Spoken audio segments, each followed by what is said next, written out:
સુરતી વરાછા પોલીસે ફટાકડાનું ગોડાઉન ઝડપી પાડ્યું। રહેણાંક વિસ્તારમાં વગર પરમિશને ફટાકડાનો જથ્થો સંગ્રહ કરવામાં આવતો હતો। વરાછા પોલીસે બાતમીના આધારે રેડ કરી હતી। રેડ દરમિયાન 95 લાખથી વધુના ફટાકડા કબજે કર્યા હતા। સમગ્ર ગોડાઉનને સીલ કરી દેવામાં આવ્યું હતું। આગની બનતી ઘટનાને પગલે પોલીસે કાર્યવાહી કરી। રહેણાંક વિસ્તારમાં સ્ફોટક ફટાકડાનું ગોડાઉન ઝડપાયું। ફટાકડાનું ગોડાઉન ચલાવતા ઈસમો પાસે કોઈ પરમિટ હતી નહીં। વરાછા પોલીસે 2 સગા ભાઈઓની ધરપકડ કરી અને અન્ય એક ઈસમને વોન્ટેડ જાહેર કર્યા।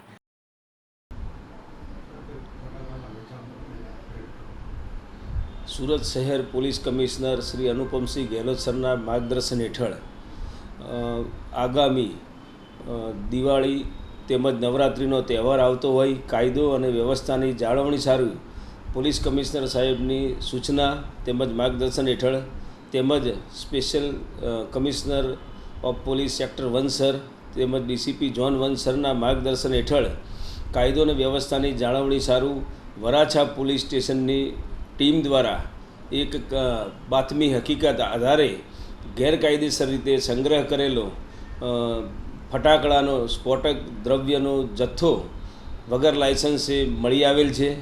આ બાબતે વરાછા પોલીસે વરાછા મારુતિ ચોક પાસે આવેલ સંતોષીનગર શોપ નંબર 11ના દુકાન તેમજ ગોડાઉનમાંથી 55,17,338 રૂપિયાનો ફટાકડાનો જથ્થો કબજે કરેલ છે। આ જથ્થો રાખનાર 2 ઈસમોની પણ એક્સપ્લોઝિવ એક્ટ તેમજ માનવ જિંદગીને જોખમ કરતા જે નવા બીએનએસના કાયદાની હેઠળ કાર્યવાહી કરી અને ધરપકડ કરવામાં આવેલ છે।